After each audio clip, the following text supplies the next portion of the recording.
The story begins in the late days of the First World War, when Germany was struggling with defeat and the deep wounds that followed it. Out of that shaken country, in September of 1915, a boy named Erich Bärenfänger was born. He grew up during years marked by political chaos, economic depression, and the later rise of the Nazi regime. Like many young men raised in that atmosphere, he was pulled toward the military, which promised strength and belonging at a time when many felt their nation had been humiliated. As a teenager, he joined organizations tied to the Nazi state, where loyalty and discipline were drilled into members from the start. By the time he entered the army, the country was already on the path to war, and he rose quickly through the ranks. He was ambitious, eager, and shaped by a system that rewarded aggression and obedience. When Germany invaded Poland in 1939, launching the Second World War, he was a junior officer ready to prove himself. Through the early years of the conflict, Barenfanger fought in the East, where the war became one of the most brutal in modern history. The German invasion of the Soviet Union was driven by ideology, fueled by racist beliefs promoted by the Nazi leadership. It was a campaign in which millions of civilians were killed, and entire regions were burned to the ground. Soldiers were expected to carry out harsh orders, and many participated in widespread destruction. Barenfanger's units fought along these front lines, and his career rose as the war became more violent. He gained a reputation within the German army for leading from the front and pushing his troops hard.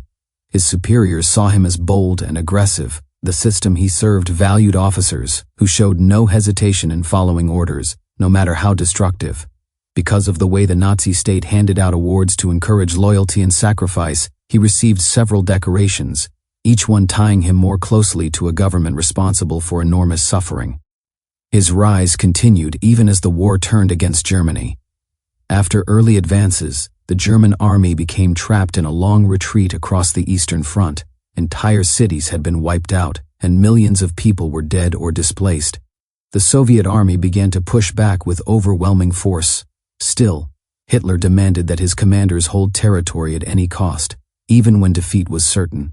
Barenfanger was among the officers expected to carry out these hopeless orders. By 1944, the war was sliding toward a collapse that had been set in motion by the ambitions of the Nazi government. Germany's enemies closed in from every direction. Even so, Barenfanger was promoted again, becoming one of the youngest generals in the German army. His promotions did not come from peaceful achievements, but from battles fought in a war Germany had unleashed across Europe, leaving millions dead in its wake. The final act of his life unfolded in Berlin, a city already scarred by years of bombing. By the spring of 1945, it was surrounded by Soviet forces. The streets were filled with rubble, smoke, and civilians trying to survive, while the Nazi leadership refused to surrender. Hitler demanded that the city be defended to the last person, turning neighborhoods into battlegrounds. Soldiers, teenagers, and even the elderly were forced into the fight. Barenfanger was ordered to help lead part of the city's defense. He found himself in a situation that had no real path to victory. Soviet forces outnumbered the defenders many times over, and their artillery shattered any remaining resistance. The once grand capital of the Nazi state was falling apart block by block. In these final weeks, the harm caused by years of war came crashing back onto Germany itself.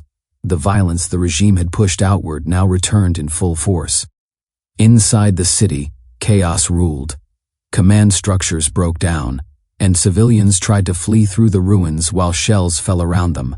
The Nazi government, trapped in denial and fantasy, still tried to order its officers to fight for a fate it had already sealed. Barenfanger moved from position to position, attempting to hold a line that no longer made sense.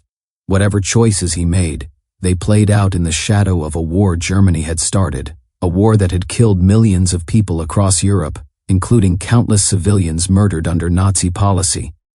As Soviet troops closed around the city center, Hitler took his own life inside the bunker beneath the ruined government buildings. His death signaled the end of the regime he had built, but the fighting continued for a few more desperate days. Barenfanger tried to break out of the collapsing city with others who refused to surrender. It was a last attempt to escape a conflict that could not be escaped. On May 2, 1945, as Soviet soldiers tightened their control over Berlin, Barenfanger died. Accounts differ about the exact details, but the result was the same. His life ended in the ruins created by the government he had served.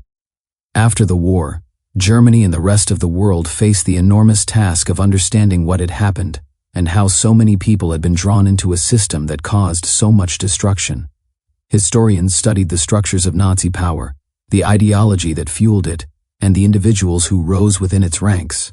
Bärenfänger became one of many officers examined not because of his personal fame, but because he represented a type common in the Nazi war machine: young, ambitious, and willing to follow a violent path shaped by propaganda, nationalism, and authoritarian rule. His story shows how ordinary ambitions can be twisted when they grow inside a harmful system. It also shows how a state built on aggression eventually collapses under the weight of its own actions. The awards he received, the promotions he gained, and the battles he fought all belong to a war started by a government whose goals were rooted in oppression and conquest. The end of his life mirrored the end of that government, crushed by the consequences it had created. The destruction left behind was almost beyond belief. Entire cities were gone. Families had been shattered. The Holocaust had taken the lives of millions of Jewish people along with many others targeted by Nazi ideology. In the East, whole regions had been burned or emptied. Germany itself lay in ruins, divided and occupied. The war had reshaped the world, and the cost was staggering.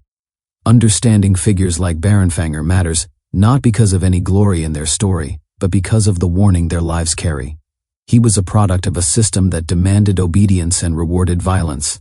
His career rose during invasions that killed millions, and it ended when the nation that launched those invasions collapsed. When people look back at his life, they see how harmful ideas can take root in a society and how they can pull ordinary individuals into extraordinary and terrible events. The lessons that come from studying him, and others like him, serve as reminders of what can happen when a government pushes hatred, conquest, and blind loyalty. They show how choices made by leaders and soldiers can shape the fate of nations and the lives of countless people. They also remind us that history is not just about battles and ranks, but about human actions and their consequences. Barenfanger's story ends in a destroyed city, at the close of a war that devastated an entire continent. It is not a story of triumph. It is a story of how destructive a path can become when shaped by violent ideology and unquestioning obedience. It is one more thread in the larger tapestry of the Second World War, a war whose lessons continue to matter today. Thanks for watching the story of Erich Bärenfänger. If you have a thought on his career, drop it in a comment. If you enjoyed the video, don't forget to hit the like and subscribe.